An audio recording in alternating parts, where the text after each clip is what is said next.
Hi guys! Welcome back to our channel. అందరూ ఎలా ఉన్నారు? బాగున్నారా? నేనైతే సూపర్‌గా ఉన్నానండి. టుడే వీడియో ఏంటి అంటే హైదరాబాద్‌లో చాలా అంటే చాలా ఫేమస్ టెంపుల్స్ ఉన్నాయని మీకు కూడా తెలిసిందే. సో, అందులో ఒకటి మన బల్కంపేట ఎల్లమ్మ తల్లి టెంపుల్. ఇంక నేను ఈరోజు అయితే బల్కంపేట ఎల్లమ్మ తల్లి టెంపుల్‌కైతే వచ్చానండి. టెంపుల్ కంటే ఫ్యామిలీతోనే రావాలి కాబట్టి, మా బాబుకు సండేనే స్కూల్ హాలిడే కాబట్టి సండే వచ్చాం. చూస్తున్నారు కదా! సండే అసలు ఖాళీనే లేదు. ఎంతమందున్నారో లైన్‌లోని. ఇంక మేమైతే ఫైనల్‌గా అయితే దర్శనం అయితే చేసేసుకున్నామండి. ఎలా అంత తొందరగా అయిపోయిందని అనుకోవచ్చు.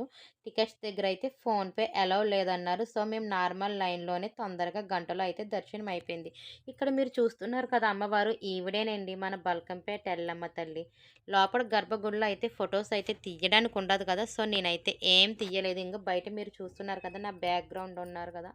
ఆవిడే మన బల్కంపేట ఎల్లమ్మ తల్లి. ఇంకైతే అక్కడ అమ్మవారిని గర్భగుడిలో దర్శించుకున్నాక పక్కనున్న పోచమ్మ తల్లి దగ్గరే బోనం సమర్పించుకోవాలి. అలానే చీర, సారీ ఏదైనా సరే అక్కడే ఇవ్వాలన్నారు. సో, మేమైతే గర్భగుడిలో అమ్మవారినైతే దర్శించుకొని పక్కనున్న పోచమ్మ తల్లి గుడికైతే వెళ్తున్నామాట.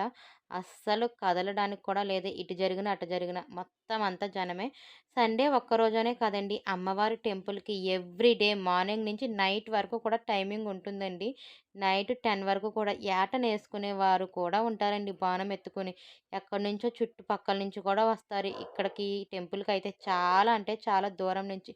ప్రతిరోజు కూడా అమ్మవారి టెంపుల్‌లో అస్సలు ఖాళీ ఉండదండి. సండే ఒక్కరోజనే కాదు. కానీ మాకైతే ఈసారి మేము 11:30 అట్లా వెళ్ళాము. ఇంకా దర్శనానికి కూడా చెప్పాను కదా! ఇంకా టైం పట్టే ఉండొచ్చు టికెట్ తీసుకుంటే. సో, మాకైతే ఫోన్‌పే లేకపోవడం వల్ల నార్మల్ దర్శనంలోనే గంట సేపు అయితే పట్టింది.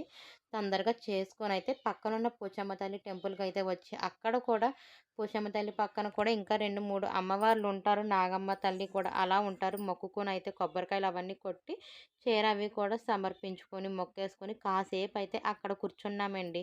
అలా కూర్చున్నప్పుడే నేనైతే అమ్మవారి ఫోటో అయితే తీశాను. ఎంత ముద్దుగా ఉన్నారు కదా అమ్మవారైతే. ఇంకా ఫైనల్‌గా ఈ అమ్మవారు కూడా మీకు తెలిసే ఉంటుంది. మీరు విజిట్ చేసుంటే ఖచ్చితంగా ఛానల్‌లో కామెంట్ చేయండి. అంతేకాదు నా వీడియోస్‌ని మీరు మిస్ అవ్వకుండా ఉండాలంటే ఫస్ట్ ఛానల్‌ని సబ్స్క్రైబ్ చేసుకోండి. అప్పుడే నేను ఏ వీడియో పెట్టినా మీరు మిస్ అవ్వకుండా చూడొచ్చు. ఇంక ఫైనల్‌గా నేనైతే అమ్మవారి టెంపుల్‌లో గాజులు, చీర అవన్నీ ఇచ్చాం కాబట్టి మనకు కూడా పంతులు గారు ప్రసాదం కింద మళ్ళీ మనం ఏయైతే ఇస్తామో అందులోనే కొన్ని దేవునికిచ్చి మళ్ళీ మనకి తిరిగి ఇస్తారన్నమాట. సో, ఈ చెంబు అయితే నేను వీటితోనే అమ్మవారికి పసుపు నీళ్ళు వేయడానికైతే చెంబు తీసుకువెళ్ళాను. మరి నెక్స్ట్ వీడియోలో కలుద్దాం ఫ్రెండ్స్. ఛానల్‌ని సబ్స్క్రైబ్ చేయడం అస్సలు మర్చిపోవద్దు.